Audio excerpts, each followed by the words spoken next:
वसुदेवसुतं देवं कंसचाणूरमर्दनं देवकी परमानन्दं कृष्णो वन्दे जगद्गुरुं योगेशं सच्चिदानन्दं वासुदेवं व्रजप्रियं धर्मसंस्थापकं वीरं कृष्णो वन्दे जगद्गुरुं।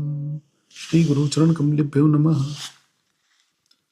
भगवान की अतिशय मंगलमय कृपा से हम सब लोगों का ऐसा सद्भाग्य जागृत हुआ है जो हम लोग अपने इस मानव जीवन को सफल करने के लिए, सार्थक करने के लिए, इसके प्रमुख लक्ष्य को प्राप्त करने के लिए भगवद गीता के अध्ययन में, उसके मनन चिंतन में, पठन पाठन में, उसके सूत्रों को जीवन में अपनाने में प्रवृत्त हो गए हैं। 8 अध्याय पूरे हुए। 9वां अध्याय बड़ा महत्वपूर्ण राज विद्या राजगुह्य योग नाम का आज हम इसका चिंतन करें। सुंदर ज्ञान योग भगवान ने 7वें अध्याय से आरंभ किया, लेकिन बीच में अर्जुन ने कुछ प्रश्न कर लिए तो भगवान उनके उत्तर देने लगे। वेदव्यास भगवान जी ने उसको 8वां अध्याय अक्षर ब्रह्म योग के रूप में कह दिया। लेकिन 8वां अध्याय पूरा करने के बाद, यानी अर्जुन के प्रश्न का उत्तर देने के बाद, भगवान ने देखा कि अर्जुन ने कुछ वापिस पूछा नहीं वो विषय। भगवान बहुत महत्वपूर्ण बात बतला रहे थे, लेकिन अर्जुन ने उसको वापस से रिकॉल नहीं किया।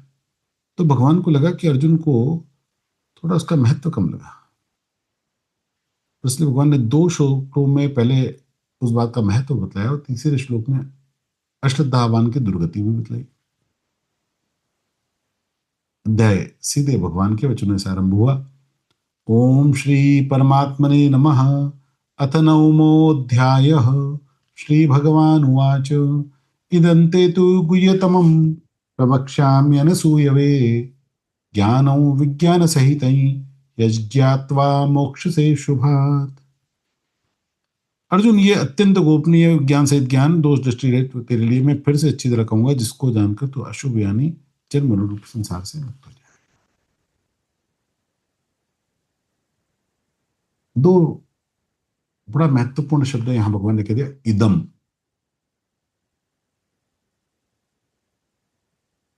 2 शब्द होते, एक इदम, एक अदह। इदम का अर्थ ये है, अदा का अर्थ वो हम। तो जब इदम शब्द का प्रयोग हो तो यह, यानी तुझको देखा है, तूने सुना है, तुझको मैंने अभी तक बताया है, तूने जब तक समझा है, तो इदम शब्द बड़ा व्यापक हो गया। पर्टिकुलर किसी एक चीज के लिए इदम नहीं होता। जैसे कहा, यह दुनिया, गीता ना, ये दुनिया, ये महफिल मेरे काम की नहीं। अब दुनिया का तो दुनिया में बहुत कुछ आ गया, महफिल का तो महफिल में बहुत कुछ आ गया। और इसलिए वेदों के वाक्य में, उपनिषदों के मंत्रों में एक श्लोक बड़ा शांति मंत्र के रूप में आया। ईशावास्य उपनिषद का प्रथम श्लोक, ओम पूर्णमदः पूर्णमिदं पूर्णात् पूर्णमुदच्यते पूर्णस्य पूर्णमादाय पूर्णमेवावशिष्यते। तो पूर्णमिदं, अब उन्होंने संसार की बात नहीं की, 5 तत्वों की बात नहीं की, 5 ज्ञानेंद्रियों की बात नहीं, 5 कर्मेंद्रियों की बात नहीं, 5 तन्मात्राओं की बात नहीं, लेकिन इदम कहा तो इदम में सब कुछ आ गया। पूर्णम इदम, ये सारा पूर्ण संसार। कौन सा पूर्ण संसार? फिर वही, गो गोचर जहां लगी मन जाई सो सब माया जानो भाई। अरण्य कांड में भगवान कहते, इंद्रिया और मन जहां तक इनकी पहुंच है वो सब माया है। सामान्य रूप से हम यह बोलते हैं तो जो मेरे आसपास है, वह बोलते हैं जो मुझसे दूर है। लेकिन गीता शास्त्रों में जब इदम की बात होती है, इदम का मतलब हो गया पूर्णम इदम, पूर्णम अदह। जो भी तेरी इंद्रियों मन से सोचा जा सकता है, बुद्धि से विचारा जा सकता है, चित्त से चिंतन जा सकता है, वो सब इदम।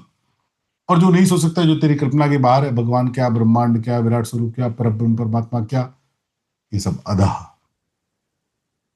इसलिए इन शब्दों को जब आवे ना तो थोड़ा, इसलिए पूर्णमिदम पूर्णमदः, ये संसार जो तेरे समझ में आता है, जो नहीं आता है।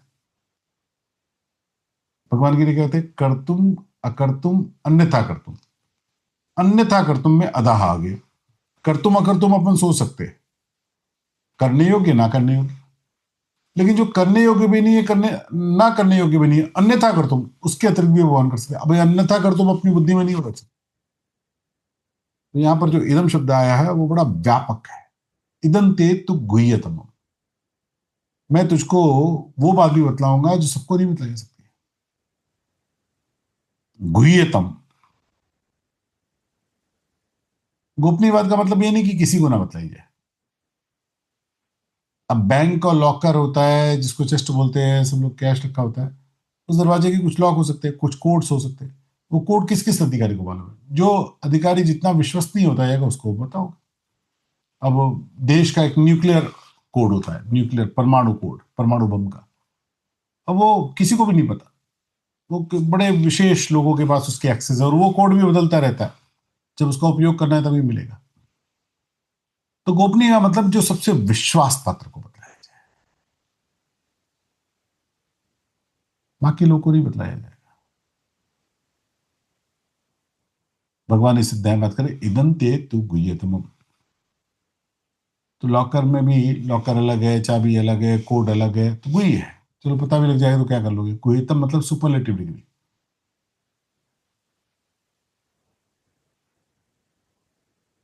हमारे यहाँ जब विधानसभा, राज्यसभा, लोकसभा आदि की शपथ विधि होती है ना, एमपी एमएलए की शपथ विधि, तो उसमें एक आता है कि विधि के द्वारा स्थापित जो मैं जो काम करूंगा और जो गोपनीय विषय है उनको गोपनीय रखूंगा। जिसको नहीं बताना चाहिए उसके अलावा किसी को नहीं बतलाऊंगा। ये शपथ दिलाई जाती है कि बिना अधिकारी हुए उस बात को मैं प्रकट नहीं कर सकता। तो नोटबंदी हुई तो वित्त मंत्री को भी नहीं मालूम कि आज घोषणा होने वाली है। मुख्यमंत्री और बाकी लोगों को तो मतलब ही नहीं। वित्त मंत्री उस पर काम कर रहे, लेकिन उनको भी नहीं बता आज घोषणा होगी। इतना गोपनीय, कितना गुह्यतम। भगवान कहते मैं तुझको बात बतला रहा हूं जो हम सेकेंड थर्ड को भी नहीं बतलाते, जो खाली सेकेंड को बतलाते हैं, थर्ड फोर्थ को नहीं बतलाते। किसी भी पद पर जो टॉप पोस्ट पर है, कोई राजा है, कोई ऑफिस का टॉप बॉस है, कोई संस्था का प्रमुख है, उसके मान लो किसी ऑफिस में 400 आदमी काम करते हैं।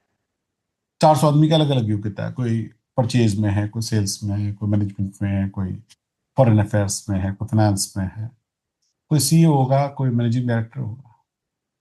लेकिन जो टॉप मोस्ट पोस्ट पे उसके सबसे नजदीक कौन होगा? जो उसका विश्वास पात्र हो। विश्वास पात्र कौन? जो बॉस की कमियां नहीं देखता। बॉस इज ऑलवेज राइट, वो होता है सबसे विश्वास पात्र। सेकंड इन कमांड हमेशा वो व्यक्ति नहीं होता जो सबसे योग्य हो। सेकंड इन कमांड, कहीं भी सेकंड इन कमांड होगा, वो वही व्यक्ति होगा जो सबसे अधिक विश्वास पात्र होगा। भगवान कह रहे परम गोपनीय ज्ञान है। परम गोपनीय बात जो सबसे विश्वसनीय हो, सबसे प्रिय हो। अर्जुन की बड़ी विशेषता है,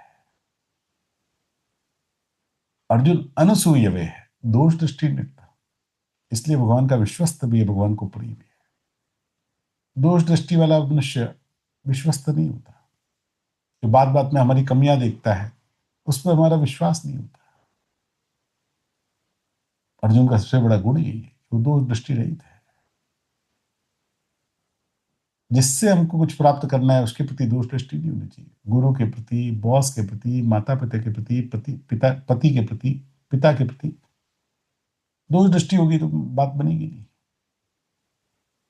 ऐसी दृष्टि होने के कारण अर्जुन भगवान कहते हैं यहां मैं गोपनीय बात कहूंगा।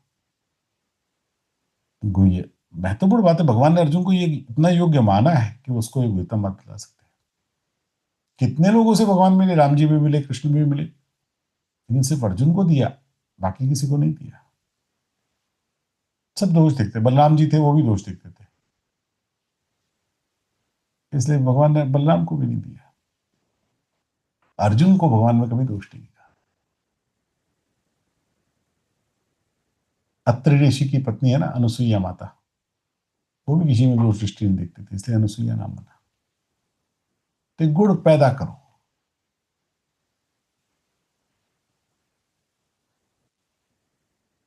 अभी हम लोगों को आपस में कभी बात करनी होती है तो मुसलमानों में एक चलता तकलिया, मतलब एकांत। अब हम लोग को भी एक थोड़ा प्लीज, मुझे इनसे कुछ बात करनी है। मतलब मैं इनको तो बता सकता हूँ, आपको नहीं बता सकता। थोड़ी देर के लिए बाहर चले जाओ। अर्जुन में ये पात्रता है कि भगवान उसको वो गुह्यतम बात बताते हैं। वो अंग्रेजी ज्ञानम विज्ञान सहितम यज्ञात्वा मोक्ष से शुभात। ज्ञान विज्ञान का अर्थ हमने देखा था 7वें अध्याय में। ज्ञान का अर्थ परोक्ष, विज्ञान का अर्थ अपरोक्ष, अनुभव में आया हुआ ज्ञान। जो गुरु शास्त्र से प्राप्त है वो ज्ञान, जो अनुभव में आ गया वो विज्ञान।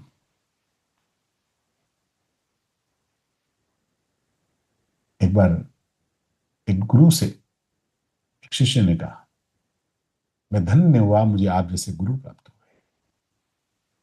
गुरु जी ने कहा, ये तो सत्य है, लेकिन मुझे आज तक कोई सदशिष्य नहीं प्राप्त हुआ। सदगुरु की प्राप्ति दुर्लभ नहीं है, सदशिष्य की प्राप्ति बहुत दुर्लभ है। गुरु को, भगवान को सदशिष्य मिला है। एक बार एक गांव में एक कथा हुई। बड़े सिद्ध महात्मा थे, पूरा गांव उनकी कथा सुनने आता। गांव में एक सेठ जी भी थे। सेठ जी को अपने धन का बड़ा अहंकार था, तो कभी गए नहीं कथा सुनने। संयोग से कथा चल रही थी, उस समय सेठ जी उस कथा के पंडाल से बाहर से निकले और वहीं पे गाड़ी का टायर पंचर हो गया। टायर पंचर हो तो टायर बदलने के लिए सेठ जी को गाड़ी से उतरना पड़ा। अब ड्राइवर बदलता टायर, तब तक क्या करते, देखा सामने कुछ हो रहा है, कुछ लोग इकट्ठा है, तो सेठ जी वहां चले गए। गए तो सबसे पीछे ही बैठे, लेकिन पीछे बैठकर आखिरी की 15-20 मिनट की कथा बची तो सुनी, तो बड़ी अच्छी लगी। जीवन में पहली बार कथा सुनी और बड़ी अच्छी लगी। तो कहा अगले दिन कथा, पूछा लोगों से क्या समय है क्या है, तो अगले दिन कथा के समय पर पहुंचे। और पहुंचे तो बड़े ठाठ से पहुंचे। उनको लगा आज महाराज को बड़ी प्रसन्नता होगी कि गांव का सबसे बड़ा सेठ उनकी कथा सुनने आया। लेकिन महाराज तो विरक्त महात्मा, उनको क्या सेठ और किसी की पड़ी। अब सेठ जी पहुंचे तो बार बार सोचे कि महाराज हमको देखेंगे, महाराज नमस्कार करेंगे। महाराज काय को नमस्कार करे, तो उन तो सेठ जी को देखा भी नहीं। तो सेठ जी ने पूरी कथा सुनी, लेकिन पूरे समय उचकते रहे कि किसी तरह महाराज से कुछ आंख वाँख मिले और महाराज कुछ अभिवादन करें, लेकिन महाराज को तो पता ही नहीं, महाराज ने ध्यान में नहीं दिया। फिर देखा सेठ जी ने कि जो लोग आ रहे हैं वो कोई केला लेके आता है, कोई सेब लेके आता है, कोई कुछ। अच्छा अच्छा अच्छा, कथा में कुछ लेके आया जाए तो मुझे पता नहीं था, इसीलिए हो सकता है मेरी ओर देखता ना। तो अगले दिन 8 पेटी सेब लेके गए कि सेब 8 पेटी ले जाऊंगा तब तो ये महाराज मेरी ओर देखेंगे। तो 8 पेटी सेब ले आके रख दिया, महाराज ने तो ध्यान में नहीं दिया। फिर सेठ जी पूरे व्याकुल रहे, तीसरा दिन हो गया, बड़े व्याकुल है कि महाराज मेरे ओर देखते भी नहीं है, मुझे भाव ही नहीं देते कुछ। अब कथा भी बहुत अच्छी लग रही है, महाराज से परिचय करने का मन भी बहुत ज्यादा हो रहा है, लेकिन किसी भी तरह से महाराज, अब एक देखा तुरंत किसी ने कहा महाराज जी दीक्षा कब देंगे। बोले हाँ कल आ जाना, दे देंगे। तो सेठ जी का मुझे भी दीक्षा लेनी है। तो महाराज ने आज पहली बार सेठ जी को देखा, अभी तक देखा ही नहीं था। बोला हाँ बताऊंगा। अब सेठ जी के तो अहंकार को ठेस लगी। मतलब एक गरीब फटिया वाला आया, उसको कह दिया दीक्षा तो कल दे देंगे, हम मुझे कहते बताएंगे। कहा क्यों, उसको तो कल देंगे मुझे। बोले वो कई वर्षों से कह रहा है, तो उसका समय आ गया, तुम्हारा जब आएगा तुम्हें भी देंगे। सेठ जी को बहुत बुरा लगा, लेकिन क्या कर सकते हैं, चले गए। अगले दिन देखा कि एक व्यक्ति ने कहा महाराज आज कथा के बाद आपको मेरे घर की भिक्षा लेनी है। अच्छा, महाराज दूसरों के घर जाके, अरे फिर तो मैं ऐसी भिक्षा करा दूंगा महाराज ने कभी पाई नहीं होगी, मैं तो ऐसे पदार्थ खिलाऊंगा। महाराज ने कहा ये गरीब लोग क्या खिला पाएंगे। तो कथा पूरी नहीं पाते, महाराज आज तो आप इनकी भिक्षा कर, कल मेरे यहाँ चलिएगा। महाराज ने कहा नहीं, अरे महाराज अभी तो मैंने देखा आपने इसकी भिक्षा के लिए आगे आप मेरे को ना करते, आप कल मेरे को दीक्षा के लिए ना कर दिया, भिक्षा के लिए ना कर रहे, मेरे से ज्यादा चिढ़े कोई आपको। अब संत ने देखा ये हठी आदमी, बोले देखो ऐसा है, तुम बहुत ज्यादा जिद कर रहे हो, तो मैं आ तो जाऊंगा लेकिन पाऊंगा नहीं, कमंडल में ले आऊंगा, कमंडल में डाल देना और लेके घर आऊंगा, घर आके पाऊंगा, तुम्हारे यहाँ नहीं पाऊंगा। अब सेठ जी ने कहा महाराज ये बड़े हठी है। बोले ठीक है, जितना मिल रहा है उतना ही करो, एक बार घर ले जाएंगे, हो सकता है मन बदल जाए, वहां सब सुगंधी आएगी भोजन की, तो अपने आप ही शायद खा लेंगे। तो सेठानी को कहा कि बढ़िया से बढ़िया भोजन बनाओ, और नौकरों को भेजा कि जाओ शहर से मावे लेके आओ, ऐसी मावे की खीर बनाएंगे, अगर मान लो भोजन नहीं पाएंगे तो पूरा कटोरा खीर का भर देंगे मावे का, ऐसा कि कभी खाई नहीं होगी ऐसी खीर। तो अगले दिन जब कथा पूरी हुई तो सेठ जी ने निवेदन किया, महाराज आपको चलना है? हाँ। बोले चलो, लेकिन पाऊंगा नहीं, कमंडल में लेके आ जाऊंगा। बोले ठीक है महाराज। तो महाराज ने अपना कमंडल उठाया, सेठ जी ने गाड़ी में बैठाया, घर लेके गए। जी महाराज भिक्षा पा लीजिए। सेठ जी था, सेठानी थाली लगा के लाई। बोले मैंने पहले कहा तो मैं कमंडल में ले आऊंगा। सेठ जी कहा ठीक है भाई, ले आओ खीर, ले आओ मावे की खीर, ले आओ, वही दे देते कमंडल में। तो मावे की खीर लाई। सेठ जी ने महाराज का जो पात्र था वह हाथ में लिया कमंडल, और उसमें खीर ऐसा पलटने लगे। लेकिन जब पलटने लगे तो ऐसा हीक सी आई कमंडल में से, थोड़ी खीर उसमें गई थी और हीक आई, तो ऐसे खीर रोकी और कमंडल में देखा तो अरे महाराज इसमें तो गोबर भरा हुआ है, आपने क्या करा दिया, गोबर के कमंडल में मावे की खीर, आप क्या कर रहे हैं महाराज? बोले यही तो तेरे को समझाना चाह रहा हूं। सेठ जी बुद्धिमान थे, समझ गए, चरणों में पड़ गए।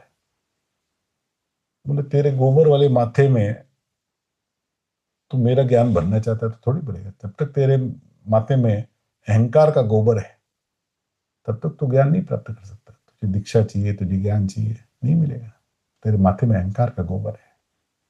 चिड़िए की आंखें खोली, चरणों में अश्रुपात हो गए, अहंकार टूट गया। संत ने कृपा की, दीक्षा भी दी, भोजन पी लिया। दोषयुक्त पात्र को ज्ञान नहीं मिलता। पहले श्लोक में राज विद्या राजगुह्यम पवित्रमिदमुत्तमम प्रत्यक्षा भगवन् धर्म्यम सुसुखं कर्तुम अव्ययम। अर्जुन, ये जो विज्ञान से ज्ञान है ना, समग्र संपूर्ण विद्याओं का राजा, संपूर्ण गोपनीयों का राजा है, ये अत्यंत पवित्र अति श्रेष्ठ है, इसका फल भी प्रत्यक्ष है, धर्ममय, अविनाशी, करने में बहुत सुगम है, अर्थात इसको प्राप्त करना भी बहुत सुगम है।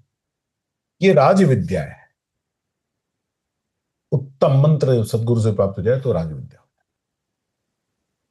भगवान के अर्जुन ये राज विद्या है। राज विद्या मतलब राज्य करने की विद्या नहीं, सब विद्याओं की राजा। इसको प्राप्त करने के बाद किसी अन्य विद्या की आवश्यकता नहीं होती। राजगुह्यम बिग सीक्रेट है, लेकिन पवित्र सीक्रेट है। पवित्रम मिद उत्तमम। गंगा जल बहुत पवित्र है, लेकिन गुरु जी के हाथों से गंगा जल मिल जाए तो और भी अधिक हो गया। प्रत्यक्षावगमम, प्रत्यक्ष फलदायक है।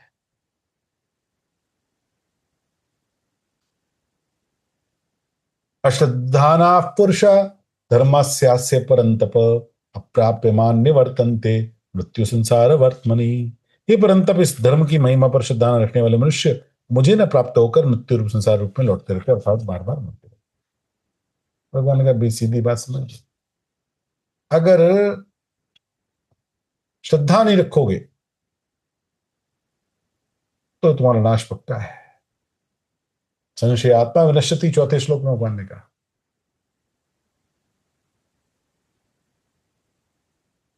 श्रद्धा से ही सारा काम होता है, बिना श्रद्धा के काम नहीं होता। एक बार राम जी ने हनुमान जी को पूछा, ये बताओ हनुमान, मेरा तुम्हारा संबंध क्या है? मूवी आई थी ना हम आपके हैं कौन, तो भगवान ने पूछा हम आपके हैं कौन। तो भरत जी भी साथ में खड़े, लक्ष्मण जी भी खड़े, जानकी जी भी बैठे, सब लोग चकित हो गए कि हनुमान जी उत्तर क्या देंगे। हम लोग तो एकदम निकट के, हम पत्नी हैं, भाई हैं, हनुमान जी क्या उत्तर देंगे, हम भगवान के कौन है? तो हनुमान जी ने कहा भगवान, तीन संबंध है मेरे आपके। क्यों? अब तो और लोग हैरान हो गए। भरत जी बोले ये क्या, हम सो रहे थे एक क्या बताएंगे, तीन संबंध बोलते हैं। तो हनुमान जी ने कहा कि देखिए, व्यवहार दृष्टि से मैं सेवक, आप स्वामी। सब लोग प्रसन्न हुए, वाह वाह क्या बात है, बहुत मजे गया। अध्यात्म दृष्टि से आप ब्रह्म है, मैं जीव, सेवक स्वामी ब्रह्म जीव, तीसरा क्या बच गया? लक्ष्मण जी चकित हुए, हनुमान जी महाराज तीसरा कौन सा है जी? सेवक स्वामी हो गया और ब्रह्म जीव हो गया, अब तीसरा कौन सा संबंध हो सकता है? हनुमान जी मुस्कुराए, ज्ञानी नाम अग्रगण्यम, ज्ञानियों के शिरोमणि हनुमान जी। बोले तत्व दृष्टि से जो मैं वही आप, एको ब्रह्म द्वितीयो नास्ति। भगवान ने कहा जो संशयात्मा है उसका नाश होता है, और श्रद्धा रखने वाला वो मुझको प्राप्त हो जाए। मया तत्मिदं सर्वं, मया तत्मिदं सर्वं जगत व्यक्त मूर्तिना, मत्स्थानि सर्वभूतानि न चाहं तेषु अवस्थितः, न च मतस्थानि भूतानि पश्य मे योगमैश्वरम्, भूतभृन्न च भूतस्थो ममात्मा भूत भावना। अर्जुन, ये सब संसार मेरे निराकार स्वरूप से व्याप्त है, संपूर्ण प्राणी मुझ में स्थित है, लेकिन मैं उनमें स्थित नहीं हूं, वो प्राणी भी मुझ में स्थित नहीं है। मेरे इस ईश्वर संबंधी योग सामर्थ्य को देख कि संपूर्ण प्राणियों को उत्पन्न करने वाला और प्राणियों का धारण पोषण करने वाला मेरा स्वरूप उन प्राणियों में स्थित नहीं है। अब भगवान ने आज चक्कर में डाल दिया। ये श्लोक पढ़कर तो चक्कर ही आ जाता है, भगवान क्या कह रहे हैं, सब कुछ मुझसे बना, लेकिन मैं उसमें नहीं, वो मुझ में नहीं। ये कैसी अद्भुत सी बात। संसार में परमात्मा है, परमात्मा में संसार है, लेकिन परमात्मा में संसार नहीं, संसार में परमात्मा नहीं। भगवान कह रहे मुझसे ही संसार बना है, लेकिन ना तो मैं उसमें हूं ना वो मुझ में। संतों ने उदाहरण दिया, जब हम समुद्र के किनारे खड़े होते हैं तो जल में लहरें दिखाई देती, तरंगे दिखाई देती है ना। अब तरंग है कि नहीं है? दिखती है, लहरें दिख रही है। कोई लहर को पकड़ना चाहे तो क्या हाथ में आएगा? लहर नहीं आएगी, जल आएगा। अब जल हाथ में लिया तो इसमें लहर है क्या? नहीं है। न जल में तरंग है, ना तरंग में जल है। अच्छा, एक और उदाहरण देखते हैं। एक किसी ने कैनवास पेंटिंग देखी, किसी ने बढ़िया आर्ट पेंटिंग कैनवास पे बनाई, सुंदर सुंदर स्याही के रंगों में बनाई। उसे कभी ये पेंटिंग कैसे बनाई? उसने कहा स्याही से बनाई। स्याही दिखाओ, तो स्याही की बोतल दिखाई। बोले तुमने इसमें आदमी बनाया, घोड़ा बनाया, पेड़ बनाया, ये स्याही की शीशी में तो ना मुझे आदमी दिख रहा है ना घोड़ा दिख रहा है ना। बोले अरे, इस स्याही की शीशी में कोई आदमी घोड़ा थोड़ी, इससे तो जो बना दिया वो दिखता है। अच्छा, अच्छा ये बताओ, ये आदमी घोड़ा दिख रहा है, इसमें स्याही क्या है? बोले अब वो बन गए, अब थोड़ी स्याही मिलेगी उसमें। बनी हुई पेंटिंग से स्याही नहीं प्राप्त किया। जिस स्याही से पेंटिंग बनाई उसी पेंटिंग से उस स्याही को प्राप्त नहीं कर सकते। इस स्याही में उस पेंटिंग के पात्र नहीं है, और उन पात्रों में अब स्याही नहीं, बना उसी से। स्विट्जरलैंड में बर्फ की कॉटेजेस होती है। अब कॉटेज में बर्फ और बर्फ में कॉटेज दिखती है, लेकिन है नहीं। जागृत होने तक जो स्वप्न चल रहा है वो सत्य प्रतीत होता है कि नहीं? जब तक जगी नहीं, उस स्वप्न के कारण मन में इतना भय भी व्याप्त हो जाता है, प्रसन्नता भी व्याप्त हो जाती है, डर भी व्याप्त हो जाता है। उठने में मालूम पड़ता है अरे अच्छा हुआ सपना था, वरना पता नहीं क्या हो गया था। स्वप्न में जागृति मिथ्या है और जागृति में स्वप्न मिथ्या है। ये सारा संसार ये मुझसे निर्मित है, लेकिन मैं इसमें नहीं हूं। इसी को ब्रह्म सत्यम जगत मिथ्या ये सूत्र कहा द्वैत में। यथाकाश स्थितो नित्यम वायु सर्वत्र गो महान, तथा सर्वाणि भूतानि मत्स्थानित्युपधारय। जैसे सब जगह विचरने वाली महान वायु नित्य ही आकाश में स्थित रहती है, ऐसे संपूर्ण प्राणी मुझ में स्थित रहते हैं, ऐसा तुम मान लो। सर्वभूतानि कौन्तेय प्रकृति यान्ति मामिकाम, कल्पक्षये पुनस्ताने कल्पादौ विसृजाम्य हम। हे कुंती नंदन, कल्पों के क्षय होने पर महाप्रलय के समय संपूर्ण प्राणी मेरी प्रकृति को प्राप्त होते हैं और कल्पों के आदि में महासर के समय मैं उनकी फिर से रचना करता हूं। तो सबको लगेगा कल्प के अंत में हमारे पूरे कर्मों फल समाप्त, सब मामला फिनिश, फिर तो बढ़िया मामला है। भगवान कहते नहीं, प्रकृतिम स्वाम अवष्टभ्य विसृजामि पुनः पुनः भूतग्रामम्यं कृत्स्नम अवशम प्रगतिर्वशात्। प्रकृति के वश में होने से परतंत्र हुए संपूर्ण प्राणी समुदाय को कल्प के आदियों में मैं अपनी प्रकृति को वश में करके उनके कर्मों के अनुसार बारंबार रचना करता हूं। इसलिए वो उसी चक्र में फंसे रहते हैं। प्रकृतिम स्वाम न च मान्तानि कर्माणि निबध्नन्ति धनंजय उदासीन अवदासीनम असक्तं तेषु कर्मसु। हे धनंजय, सृष्टि रचना आदि कर्मों में आसक्त और उदासीन की तरह रहते हुए वे कर्म मुझे नहीं मानते। तुम कर्म करते हो, उससे तुम बनते हो, बार बार जन्म लेते हो, बार बार मरण लेते हो, उसका सुख दुख भोगते हो, उसका पाप पुण्य भोगते हो। मैं नहीं भोगता। क्यों भाई? ऐसा विशेषाधिकार आपके पास क्यों है? भगवान कह रहे विशेषाधिकार मैंने अपने पास भी नहीं रखा है।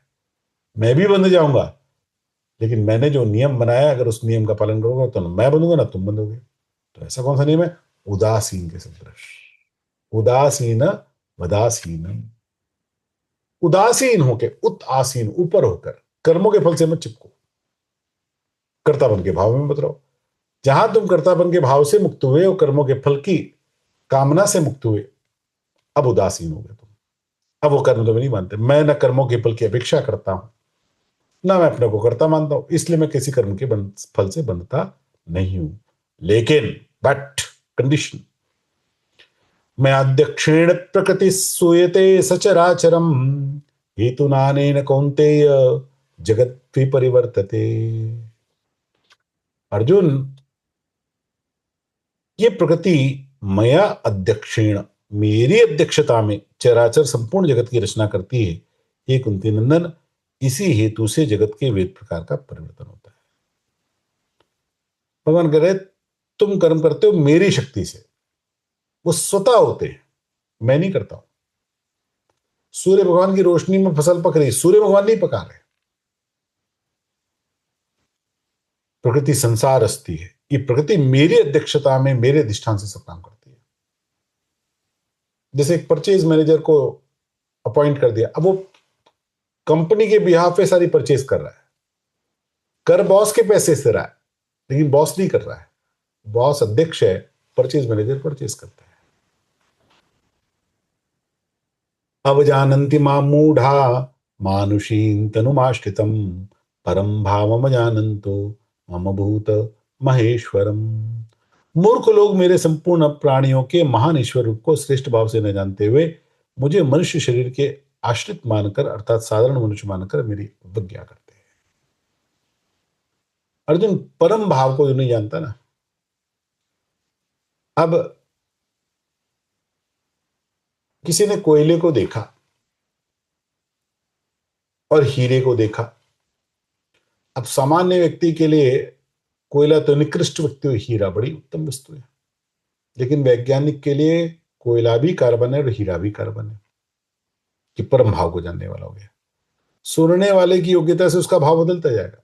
सामान्य व्यक्ति के लिए कोयले हीरे में बड़ा फर्क है। जब वैज्ञानिक टेस्ट लैब में रखोगे तो बोथ आर कार्बन, उसकी वैल्यू एक ही, कार्बन। मूड का अर्थ है जो जिस बात को समझने की योग्यता न रखे वो उस विषय का मूड। अब गुरु को भगवान मानने का भाव और भगवान को मनुष्य मानने का भाव, भगवान मनुष्य बनकर आए, ये समझना मुश्किल होता है। अरे सामान्य मनुष्य को छोड़िए, सती प्रसंग में सती को भ्रम हो गया कि परब्रह्म परमात्मा नहीं है। जिस गरुड़ जी पर बैठकर भगवान घूमते हैं, विचरते हैं, उन गरुड़ जी को ही संदेह हो गया कि मेरे ही मालिक है कि नहीं। ब्रह्मा जी को ब्रह्म हो गया कि कृष्ण भगवान अवतार है कि नहीं, परीक्षा लेने आए। भागवत जी में कथा आती है,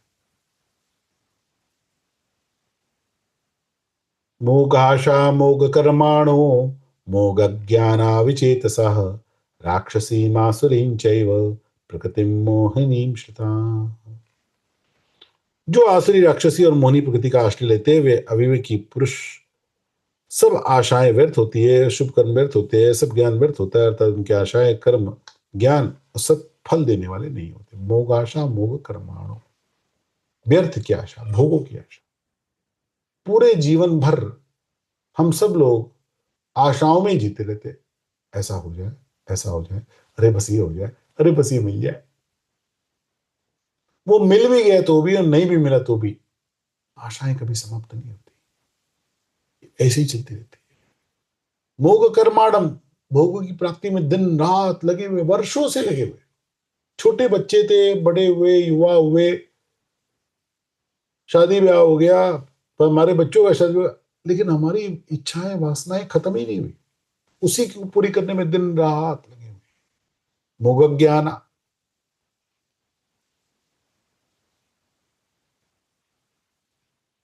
अज्ञान जनित ज्ञान, अपने को समझ रहे बड़ा ज्ञानी, अज्ञान जनित ज्ञान है। विचेतसा, विक्षिप्त चित्त है जिसका, चेतना लुप्त हो गई।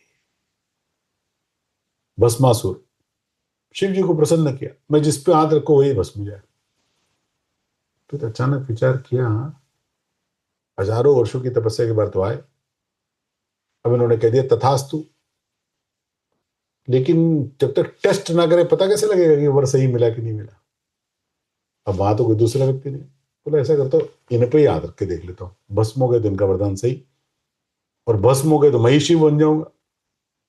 और उन्हीं पे हाथ रखने भागा। अभी विचेत सा, शिव जी के द्वारा प्राप्त वरदान से शिव जी को भस्म करने वाला था। भगवान ने मोहिनी अवतार लेकर इस भस्मासुर का नाश किया। एक बार एक पति पत्नी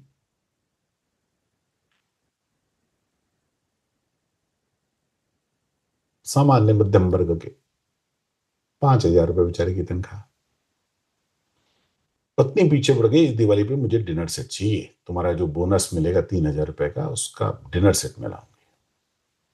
पति ने कहा भगवान, पहले इतनी सारी मुश्किलें हैं, आवश्यक बातें हैं, हम लोगों को डिनर सेट का क्या काम है, ये बड़े लोगों की बातें हैं, हम लोगों को क्या डिनर सेट करना, अपने थाली कटोरी चम्मच से काम हो जाता है। नहीं नहीं, मेहमान आते हैं तो अच्छा नहीं लगता है, और ऐसा वैसा। पत्नी पीछे पड़ी। पति ने उस 3,000 को सोचा था कि मैं इसको इन्वेस्टमेंट करूंगा, कुछ SIP करूंगा, उसके कुछ पैसे मिलेंगे, लेकिन पति तो मानी नहीं। तो गए डिनर सेट लेने। अब पति तो अनिच्छा से गया था, तो वहां जाकर उसने देखा ये वाला अच्छा लग रहा था, हाँ ठीक है, ये वाला ज्यादा अच्छा लग रहा है, हाँ ठीक है, अब इसको तो लेना ही है, कुछ भी ले लो। तो अंत में 3-4 उसने देखे, उसने कहा ये भी ठीक है, ये भी ठीक है, पति ने कहा सब ठीक है, ले आए। घर पे लेके आई तो डिनर सेट पे आज खाना खाएंगे। पति को तो बहुत बुरा लग रहा है, 3,000 रुपए का डिनर सेट लेके आया, हमारी औकात नहीं है, बहुत बहुत विक्षिप्त हो रहा है वो। जैसे डिनर सेट में खाना परोसा, पत्नी का मूड खराब। पति ने कहा अब क्या हुआ? बोले डिनर सेट का कलर तो हमारे टेबल और हमारे पर्दों से मैच ही नहीं कर रहा। तो बोले फिर? बोले उस वक्त तुमने याद क्यों नहीं दिलाया? मेरे ध्यान नहीं आया तो कोई नहीं आया, तुमने क्यों नहीं याद दिलाया? मैंने तुमसे पूछा था ग्रीन वाला ले लो, तुमने क्यों हाँ कहा? तुम कह देते नहीं ग्रीन वाला मतलब हमारे पर्दे भी नहीं चलेगा। पोती को इतनी गुस्सा आई, उठा के वही प्लेट वहीं पर दी मारी, और दी तो टूट गई कांच की प्लेट।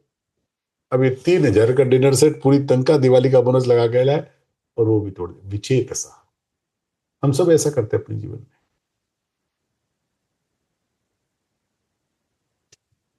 महात्मानस्तु मां पार्थ दैवीं प्रकृतिमाश्रिताः भजन्त्यन्य मनसो ज्ञात्वा भूतादिमव्ययम्। हे प्रतनंदन, दैवी प्रकृति के आश्रित अनन्य मन वाले महात्मा लोग मुझे संपूर्ण प्राणियों का आदि अविनाशी समझकर मेरे भजन में लगे रहते हैं, वो इधर उधर अपना टाइम नहीं खराब करते। लेकिन अच्छा, सततं कीर्तयन्तो मां ये जना पर्युपासते, मेरी बोली, सततं कीर्तयन्तो मां यतन्तश्च दृढ़व्रताः नमस्यन्तश्च मां भक्त्या नित्ययुक्ता उपासते। सततं कीर्तयन्तो मां, अर्जुन, नित्य युक्ता, नित्य निरंतर मुझ में लगे हुए मनुष्य दृढ़वृत्ति होकर यदंत लगन पूर्वक साधन में लगे हुए और प्रेम पूर्वक कीर्तन करते हुए मुझे नमस्कार करते हुए मेरी उपासना करते हैं। कहता अर्जुन, जो मेरे भक्त है ना, सततम सतत होकर मेरी उपासना करते, कभी कभी नहीं करते, वो तो हमेशा बस उनको उनको अच्छा ही भी लगता है। कीर्तन तो भगवान का कीर्तन कर, नाम का संकीर्तन कर, प्रेम पूर्वक भक्तिया, ज्ञान यज्ञेन चाप्यन्ने जंतो मामुपासते एकत्वेन पृथक्त्वेन बहुधा विश्वतोमुखम। और दूसरे जो ज्ञान यज्ञ वाले हैं, वो एक ही भाव से, अभेद भाव से मेरा पूजन करते हुए मेरी उपासना करते हैं। और दूसरे भी कई साधक अपने को पृथक पृथक चारों तरफ से मुख वाले विराट स्वरूप की, संसार की विराट स्वरूप की मानकर सेवक भाव से अनेक प्रकार से उपासना करते हैं। तो अगर देखो, पहला तो भक्ति भाव बता दिया, सततम कीर्तन तो मन। दूसरा ज्ञान योग वाला, जो सभी में मुझे देखकर मेरी उपासना करता है एक ही भाव से। और इसके अलावा भी बहुधा विश्वतोमुखम, पृथक्त्वेन विश्वतोमुखम, बहुत तरह के साधन हो सकते हैं। मुझे साधनों से अंतर नहीं पड़ता, कोई भी किसी मार्ग से आएगा वो पहुंचेगा तो मुझ तक ही।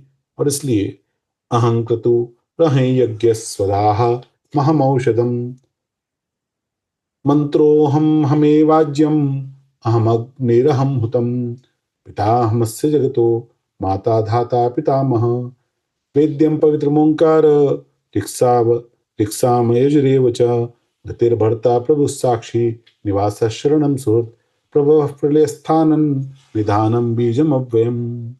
अर्जुन, क्रतु मैं हूँ, यज्ञ में हूँ, सुधा में हूँ, औषधि में हूँ, मंत्र में हूँ, घृत में हूँ, अग्नि में हूँ, हम रूप क्रिया भी मैं हूँ, जानने योग्य पवित्र ओंकार, ऋग्वेद सामवेद यजुर्वेद भी मैं ही हूँ। क्रतु बोलते हैं हवन क्रिया को, हवन करने को। वैदिक रीति से किया गया यज्ञ क्रतु कहलाता है, स्मार्त रीति से किया गया यज्ञ यज्ञ कहलाता है। सुधा, जो पितरों को अर्पण किया जाने वाला अन्न है, उसको सुधा कहते। औषधि, तिल, जौ, छुआरा, जड़ी बूटियां, ये सब मिलाकर हवन सामग्री में डाली जाती है औषधि। धृत, घी, अग्नि और हुतम, हवन की जो क्रिया है, भगवान कहते सब मैं ही तो हूं, मेरे अतिरिक्त कुछ भी नहीं है।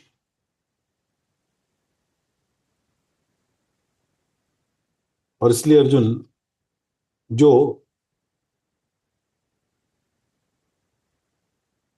तीनों वेद हैं, चार वेद है ना, ऋक्साम यजुरेव च वेद्यम पवित्रम ओंकार। ऋग्वेद किसको कहते हैं? वास्तव में वेद अलग अलग नहीं, वेद एक ही है। वेदों में जो नियत अक्षरों वाली ऋचाएं हैं, जहां पर जैसे हम लोग अनुष्टुप त्रिष्टुप छंद दिख रहे तो 8-8 मात्राओं के 4 चरण है, या 11-11 मात्राओं के 4 चरण है, ऐसे बहुत सारे 13-13 के भी होते हैं, 16-16 के भी होते हैं, उस कैसे चरण है। तो जो नियत है, फिक्स्ड है, इसको ऋग्वेद कहा गया, जो ऋचाएं हैं। जो सामवेद है, जो गायन की जा सकती है, ऐसी ऋचाओं को सामवेद कहा गया। जो अनियत अक्षरों वाली है, जिसमें अक्षर निश्चित नहीं है, ऐसी ऋचाओं को यजुर्वेद कहा गया। और जिसमें भवन, रथ, अस्त्र शस्त्र आदि बनाने की विद्या है, ऐसी 64 कलाओं को बनाने वाले शास्त्र को, वो ऋचाओं को अथर्ववेद कहा गया। भगवान कह रहे सब में मैं ही हूं। तपाम्यह तपाम्यहमहं वर्षन् निगृह्णामृत्सृजामि च अमृतं चैव मृत्युश्च सदसच्चाहम अर्जुन। कि अर्जुन, संसार के हित के लिए मैं ही सूर्य रूप से तपता हूं, मैं ही जल को ग्रहण करता हूं, फिर जल को मैं ही वर्षा रूप से बरसा देता हूं। और क्या कहूं, अमृत और मृत्यु तथा सत और असत भी मैं ही तो हूं। भगवान कहते हैं सकाम जो भक्ति है ना,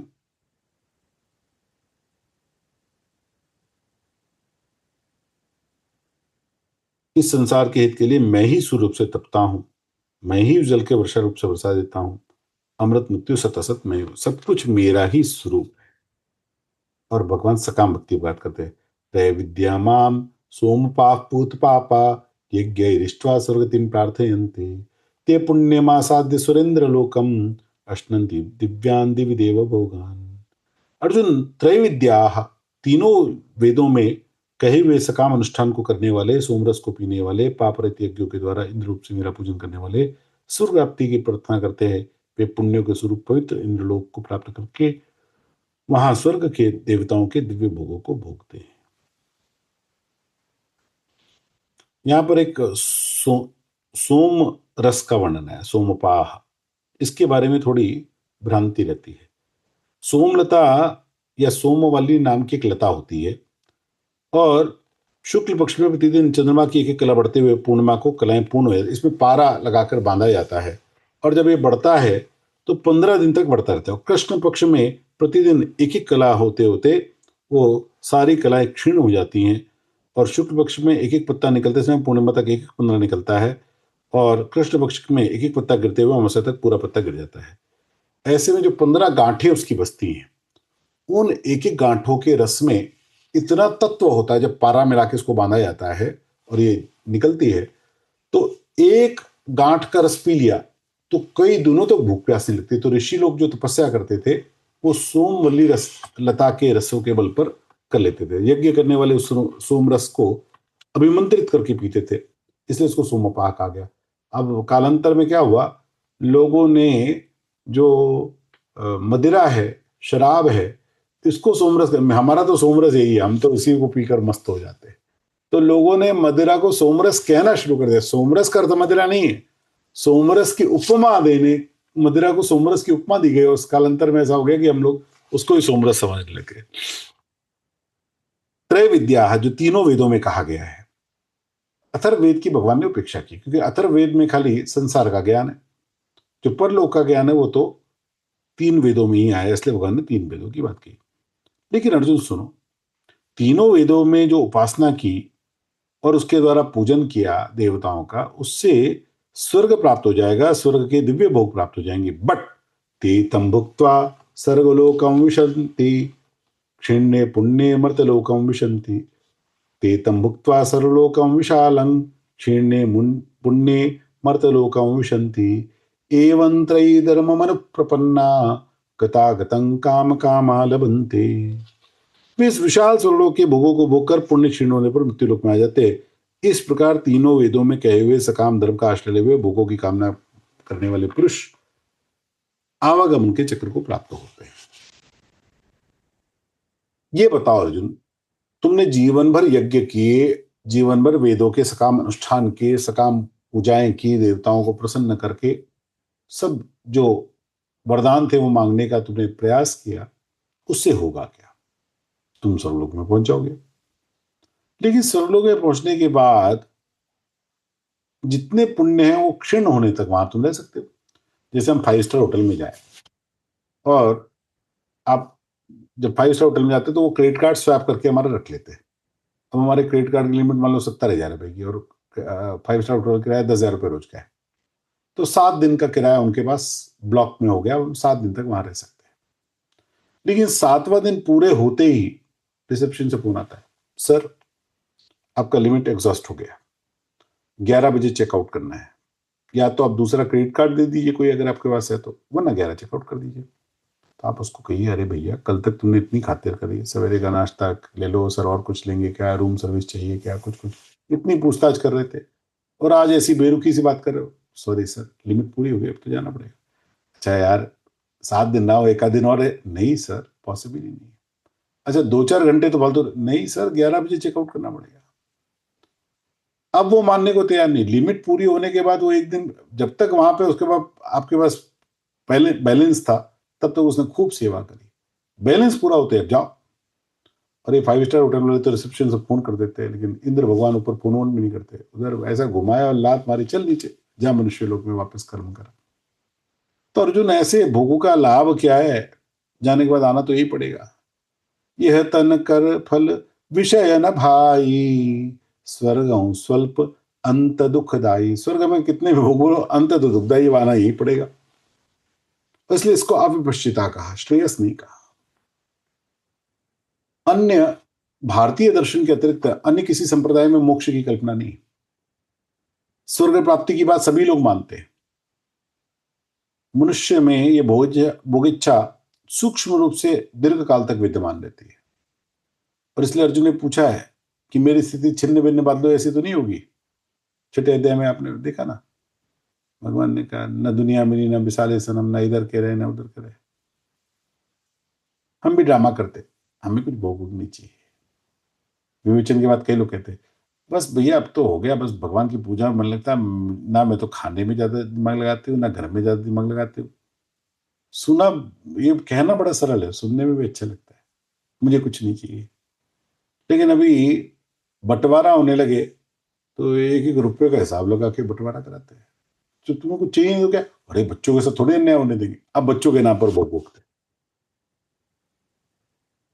मनुष्य अपनी भोग इच्छा किसी भी प्रकार से बुरा करना चाहता है और उसी में अटक जाता है। सभी में, चाहे इस्लाम होगा, चाहे क्रिश्चियन होगा, चाहे यहूदी होगा, सब में स्वर्ग की कल्पना है। उसको जन्नत दोजख कहो या हेवन हेल कहो, स्वर्ग नरक कहो, सब क्या है।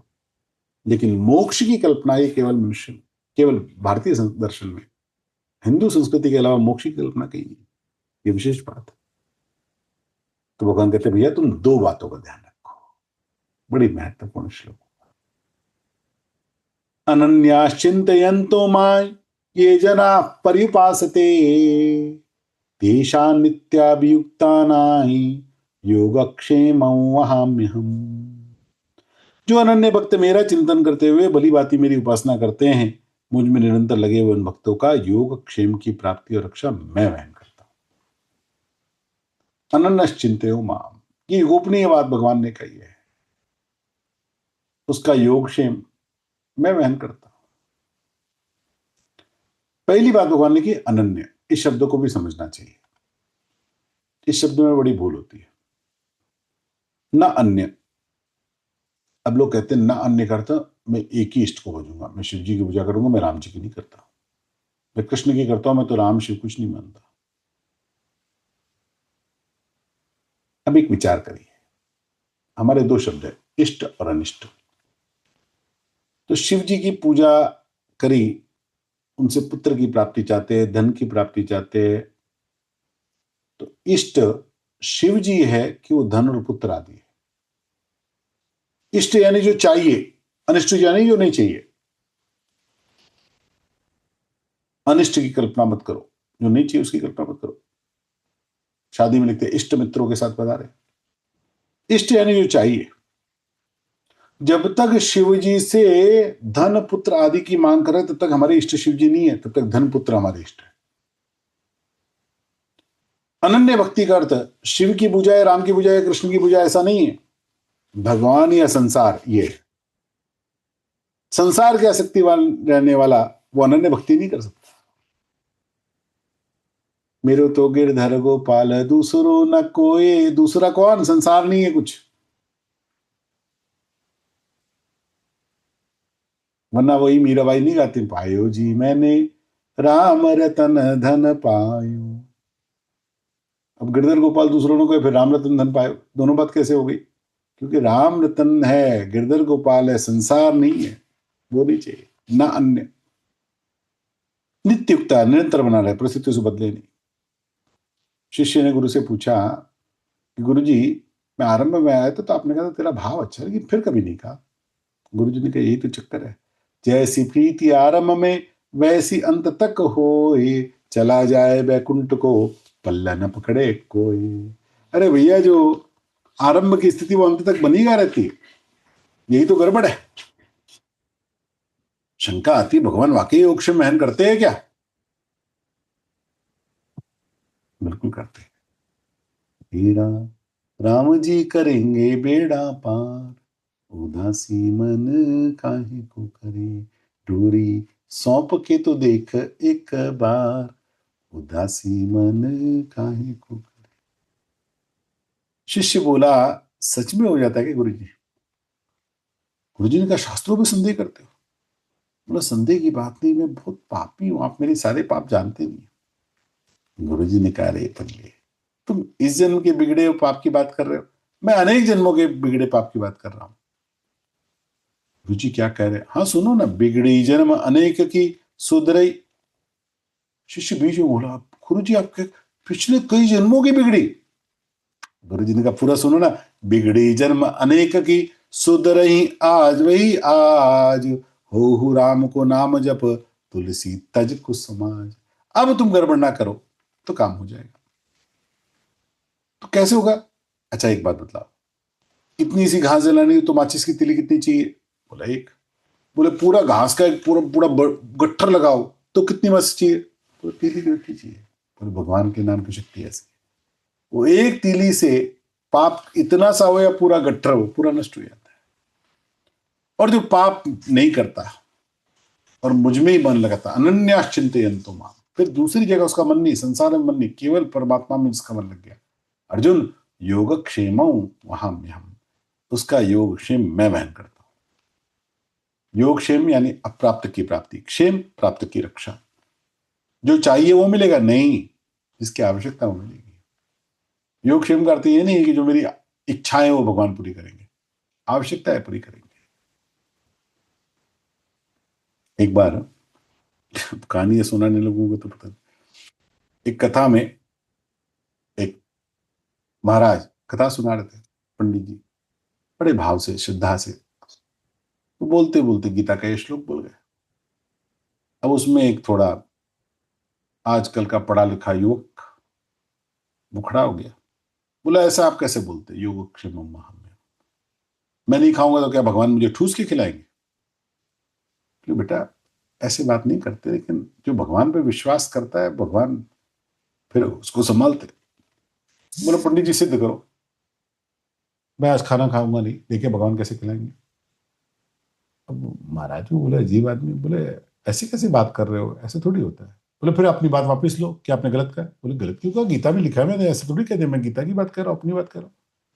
अभी अड़ गया, मैं तो नहीं खाऊंगा, देखे खिला के, तब तुम्हारी बात सच होगी, वरना कल कथा नहीं करने दूंगा तुमको।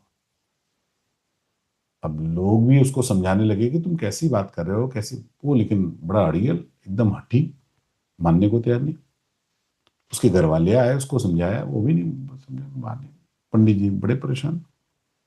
अब वो जब सब जिद करने लगे तो भाग के जंगल में चला गया कि मैं तो जंगल में रात भर रहूंगा, देखूं कैसे मुझे कोई खिलाता है।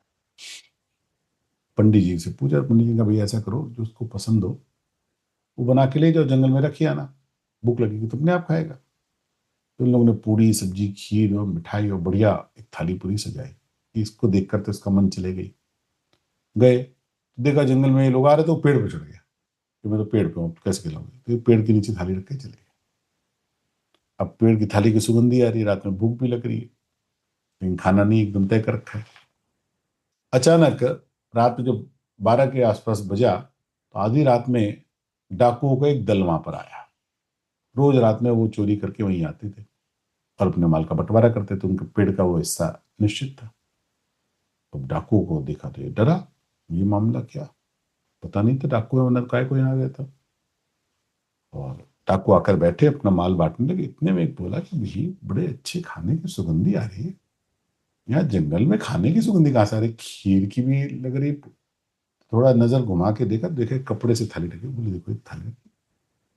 बोले यहाँ जंगल में सुनसान में थाली कौन रख के जाएगा? जरूर किसी को पता चल गया है कि चोरी का माल हम यहाँ बांटते हैं, और इसमें जहर मिला के, विष मिलाकर ये थालियां रखी गई ताकि हम खा के मर जाए। दूसरा बोला थाली रखी है तो छुप कर देखता भी होगा कि हम खा के मरे, जरूर आसपास होगा, ढूंढो। हम लोग ढूंढना शुरू किया, अभी ऊपर बैठ के कांप रहा है, ढूंढेंगे तो मैं मिलूंगा, मैं मिलूंगा, मारूंगा। इतने में जब ये हिल कांपने लगा तो ऊपर से आवाज हुई, तो देखा तो ये डाकू ने उसको पकड़ के उतारा, उतारा, उसको पीटना शुरू किया। बता कौन है, काय कोई? बोला मैंने नहीं विष मिलाया। बोले तो खा के दिखा, खाना खा। खाना तो मैं खाऊंगा नहीं, खाएगा कैसे नहीं? अब दो डाकुओं ने हाथ पकड़े, दो डाकुओं ने मुंह खोला, एक डाकू ने उसमें खाना भरा ठूस ठूस के, और उसको इतना मारा, इतना मारा, बेचारा आधी रात को लंगड़ाते लंगड़ाते घर वापस आया। बोला गुरु जी माफ करो, तुम्हारे भगवान सच्चे हैं, खिलाए नहीं, ठूस ठूस के खिलाए, जो मैंने कहा था वही हुआ मेरे साथ, खूब मार पड़ी, खूब ठूस ठूस के खिलाए। विनोद की बात है, लेकिन बात सच्ची। भगवान उसकी रक्षा करते हैं। इस व्यक्ति के लिए भगवान नहीं आए, गुरु जी के लिए भगवान आए, ध्यान रखिए। यान्ति देव ये पुण्य देवता भक्ता जन्ते श्रद्धयान्विताः तेपि मामेव कौन्तेय जन्त विधि पूर्वकम। ये कुंती पुत्र, जो भी भक्त श्रद्धा पूर्वक अन्य देवताओं का पूजन करते हैं, वे भी मेरा ही पूजन करते हैं, लेकिन अविधि पूर्वक अर्थात देवताओं को मुझसे अलग मानते हैं। जो देवताओं को पूजन कर रहा है, पूजन तो मेरे ही कर रहा है। हम पुलिस को सैल्यूट करते हैं तो सरकार को सैल्यूट करते हैं, पुलिस सरकार से अलग थोड़ी। लेकिन सरकार को अलग मानने लग जाए, देवताओं को अलग मानने लग जाए, तो भगवान कहते हैं यह विधि है।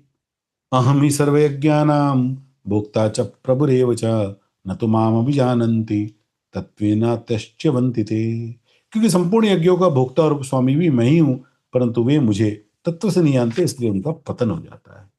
यान्ति देवव्रता देवान् पितॄन् यान्ति पितृव्रता भूतानि यान्ति भूतेज्या यान्ति मद्याजिनोऽपि माम्।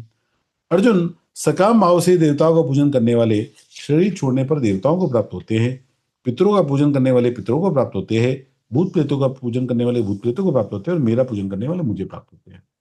भगवान कहते हैं सीधी बात सुन लो कि सकाम भाव से तुम देवताओं की उपासना करोगे तो स्वर्गलोक की प्राप्ति करोगे, तो देवताओं को प्राप्त हो जाओगे। जो पितरों का पूजन करते हैं पूरे जीवन में, कई लोग पितृ भक्ति करते हैं, पितरों का ही हर बात में पूजन करते हैं, तो पितृलोक की प्राप्ति कर लेते हैं। कुछ लोग भूत चंडाल का पूजन करते हैं, मांस मदिरा से ऐसे देवी देवताओं का उपासना करते हैं, एकदम घृणित तरह की पूजाएं करते हैं, तंत्र मंत्र करके दूसरों की हानि करने का प्रयास करते हैं, तो वो आखिरी में भूत प्रेत ही बन जाते हैं, वही बन जाते हैं। भगवान कह रहे हैं लेकिन जो निष्काम भक्त, कुछ मांगने के लिए नहीं, भक्ति भाव से मेरा पूजन करते हैं अर्जुन, वो मुझको प्राप्त हो जाते। देवता पूजन तो करना है, लेकिन सकामता रख के किया और उसी को सब कुछ मान लिया, तो अर्जुन उसी में अटक जाएगा, फिर कल्याण नहीं होगा, फिर स्वर्ग आदि मिलेगा, फिर यही पटलेगा। और भगवान एक बड़ा महत्वपूर्ण श्लोक होते हैं। कुछ लोग पूछेंगे ना आपको कहाँ लिखा है गीता में कि भगवान सगुण साकार है, तो दिखाना है श्लोक। भगवान कहते सगुण साकार नहीं हूं, मैं तो सगुण साकार होकर तेरे साथ तेरा भोग भी स्वीकार करता हूं। पत्रम पुष्पम फलं तोयं यो मे भक्त्या प्रयच्छति तदहम भक्तुपहृदम अश्नामि प्रयतात्मनः। अर्जुन, जो भक्त पत्र पुष्प फल जल आदि अनायासी प्रेम पूर्वक मुझे अर्पण करता है, मुझ में तल्लीन अंतःकरण वाले भक्तों के द्वारा प्रेम पूर्वक दिए गए उस भेंट को मैं स्वीकार करता हूं, मैं प्रकट होकर खा लूं। द्रौपदी का पत्र भगवान ने स्वीकार किया। याद करो, अक्षय पात्र में एक पत्र लिया और दुर्वासा के 10,000 शिष्यों की भूख मिटाई। गजेंद्र का पुष्प स्वीकार किया भगवान ने, शबरी के फल स्वीकार किए, रंती देव का जल स्वीकार किया। भगवान भक्त के भाव के भूखे होते हैं। हम लोग तो भगवान के सामने कभी भोग लगाते हैं और कभी भगवान की कद इच्छा हो कि यार टेस्ट करें, तब तक तो घंटे बजा के बाहर निकल लेते हैं, इतनी जल्दी हम होते हैं। अरे भावना से भगवान को कहो, भगवान इसको आरोग्य हो, भगवान के सूक्ष्म दृष्टि उस पर पड़ गई, वो भोजन पवित्र और प्रसादी हो जाता है। भक्तों के लिए भगवान कुछ भी करते हैं। विदुरानी ने भगवान को प्रेम भाव से केले छीलती है, गूदा फेंक देती है और छिलके भगवान भगवान छिलके खाने लगते हैं। वो भगवान छिलके खाते तो विदुर जी देखते हैं क्या हो रहा है, विदुरानी छिलके खिला रही है, भगवान खा रहे हैं। तो विदुर जी टोक देते हैं, भगवान क्या कर रहे छिलके। बोले यार तूने मामला बिगाड़ दिया, बड़ा मजा आ रहा था, क्या भाव में डूब के खिला रही थी। शबरी ने भगवान को झूठे मेर खिलाए। अरे लक्ष्मण ये कितने मीठे। लक्ष्मण जी कहते 14 सालों से मैं वन की सबसे मीठे मीठे फल तोड़ के लाया, आज तक मेरे नहीं बोले, और ये बुढ़िया क्या कर रही है, झूठा खिला रही है, खा रहे हैं भगवान। भगवान भावना से प्रसन्न हो जाए। भाव से भगवान किसी के लिए पसंद। यत् करोषि यदश्नासि यज्जुहोषि ददासि यत् यत् तपस्यसि कौन्तेय तत्कुरुष्व मदर्पणम। अर्जुन, यत् करोषि जो कुछ भी तुम करो, यदश्नासि जो कुछ भी खाओ, यज्जुहोषि जो यज्ञ करो, यद ददासि जो दान दो, यत् तपस्यसि जो कुछ तप करो, तत् मदर्पणम कुरुषु वो सब मुझे अर्पण करो, सब कुछ मुझे अर्पण करके चलो, तो क्या होगा। शुभाशुभ फलैरेवं मोक्ष से कर्म बंधन संन्यास योग युक्तात्मा विमुक्तो मामुपैष्यसि। इस प्रकार मेरे अर्पण करने से, कर्म बंधन से, शुभ और अशुभ, विहित और निषिद्ध संपूर्ण कर्मों के फल से, मोक्ष से तुम मुक्त हो जाएगा। संन्यास योग युक्तात्मा, ऐसे अपने से सब कुछ मुझे अर्पण करने वाला सबसे सर्वथा मुक्त हुआ तो मुझको प्राप्त हो जाएगा। जब कर्मों का फल नहीं, कोई अकाउंट नहीं, तो तू क्लियर होकर मेरे पास आ जाएगा। इसलिए सारे कर्मों को तू मुझे अर्पण कर, जो कुछ भी है ठाकुर जी का है। बेटा ठाकुर जी का, माँ ठाकुर जी की, फैक्ट्री ठाकुर जी की, व्यापार ठाकुर जी का, घर ठाकुर जी का, ये शरीर ठाकुर जी का दिया हुआ, सब ठाकुर जी का है। जो कुछ हो रहा है वो ठाकुर जी करा रहे, ठाकुर जी के लिए कर रहा हूं। समोहम सर्वभूतेषु न मिद्येष्वस्ति न प्रिय ये भजन्ति तो माम भक्त्या मयि ते तेषु चाप्यहम। मैं संपूर्ण प्राणियों में समान हूं। उन प्राणियों में ना तो कोई मेरा द्वेषी है, ना मेरा कोई प्रिय है। भगवान कह रहे हैं, देखो मेरे लिए सब लोग समान है। रामचरितमानस के उत्तरकांड में भी भगवान ने यही बात कही, सब मम प्रिय सब मम उपजाई, सभी को मैंने उपजाया, तो मेरे लिए क्या। भगवान कह रहे अर्जुन, एक एक्सेप्शन है, भक्त्या माम भजन्ति ते मयि च अहम अपि तेषु। जो प्रेम पूर्वक मेरा भजन करते हैं, मयि च अहम, वो मुझ में है, अपि तेषु अहम अपि तेषु, और मैं उनमें हूं। भगवान एकदम स्पेशलाइज्ड बात कहते हैं कि वैसे तो मेरे लिए सब समान है, लेकिन भक्तों में मैं उनमें प्रकट हो जाता हूं। और इसलिए हमारे संतों को भगवान मानकर पूजा करने के उपास, संतों में भगवान देखने की परंपरा है। ज्ञानी को सिंगल बोनस है, ज्ञानी को भगवान दिखते, भक्तों को डबल बोनस है, भक्त में भगवान दिखते। कैसी अद्भुत बात। साधुरेव अपि चेत सुदुराचारो भजते मामन्य भाग साधुरेव समन्तव्य सम्यक व्यवसितो हि सः। अपि चेत सुदुराचारो भजते माम अनन्य भाग। अगर कोई दुराचारी से भी दुराचारी अनन्य भक्त होकर भजन करता है तो उसको साधु मान लेना चाहिए, कारण कि उसने बहुत अच्छी तरह निश्चय कर लिया। भगवान ने 22वें श्लोक में जिस स्थिति का वर्णन किया, ऐसा करने वाला कोई अतिशय दुराचारी, दुराचारियों में भी श्रेष्ठ सबसे बड़ा दुराचारी, वो भी साधु बन सकता है। कैसे? सिन नो मोर, अब पाप नहीं करूंगा, अब गलत बात नहीं करूंगा।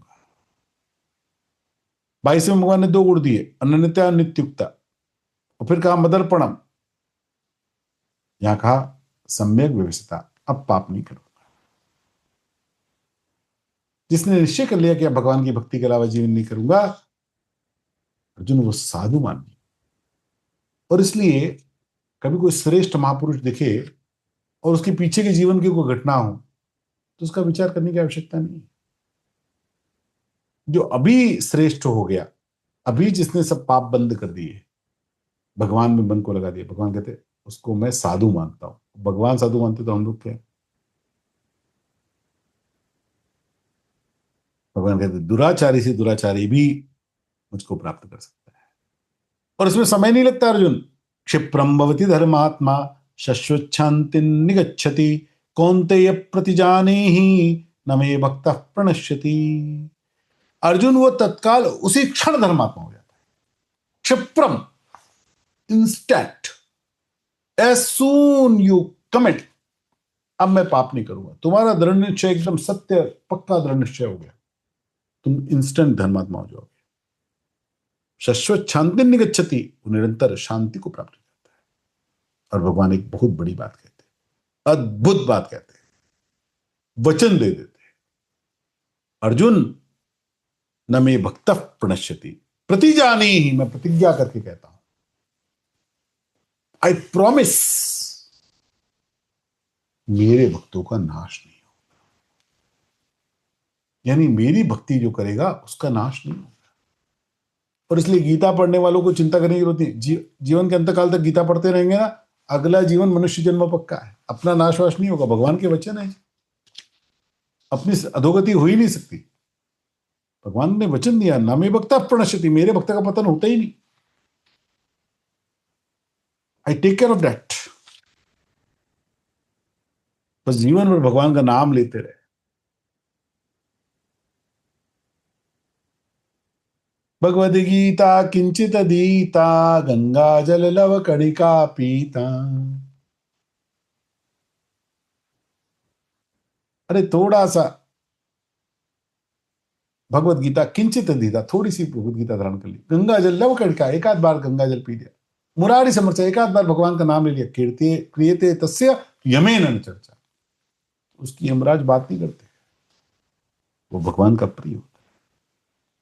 मामी पार्थ विपाश्रित्य योपि सुख पापे योनियाः स्त्रियो वैश्यस्तथा शूद्रास् तेपि यान्ति परांगतिम। इस श्लोक का बड़ा गलत अर्थ कर लेते, सही जानना चाहिए।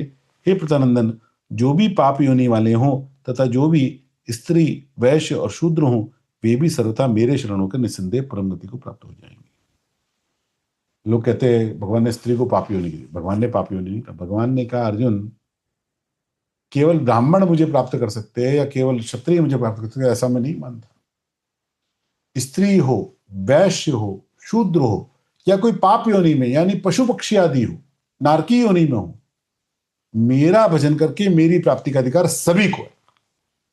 यानी महाभारत काल में भी ऐसी परंपरा रही होगी या ऐसे लोग कहते होंगे कि स्त्रियों को भक्ति करने का अधिकार नहीं। आजकल भी कहते हैं पति की भक्ति करो, गुरु बनाने की जरूरत नहीं, ऐसा कोई आजकल भी कहने वाले मिल जाएंगे। भगवान ने निषेध कर दिया।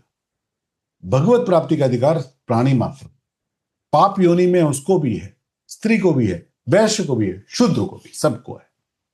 कोई किसी योनि में हो, मुझ तक पहुंचने का अधिकार सभी को है। परांगति, परम गति प्राप्त करने का अधिकार सबको है।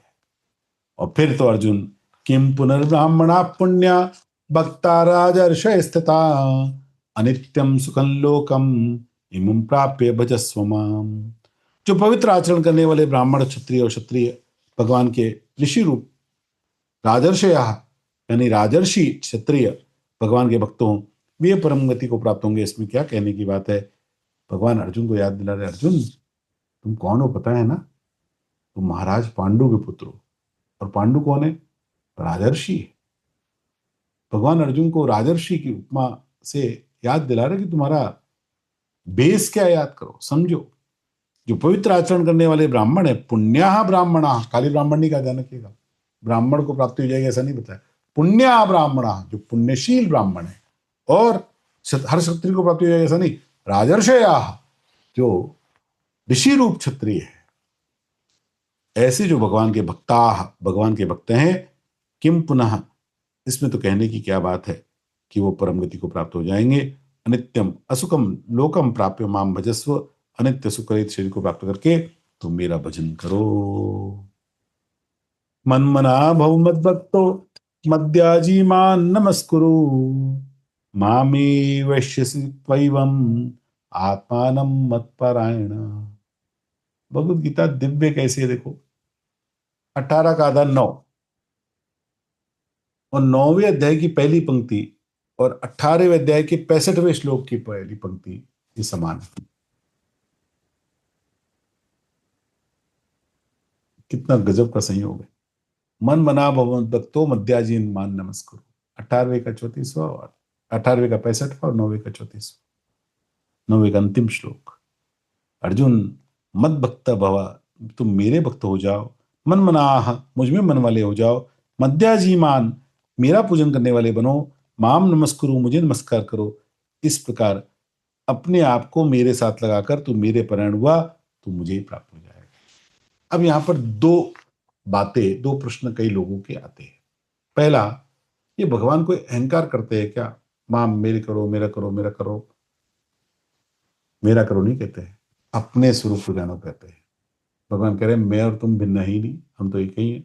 ममे वांशो जीव लोके, तुम और मैं कोई अलग थोड़ी है।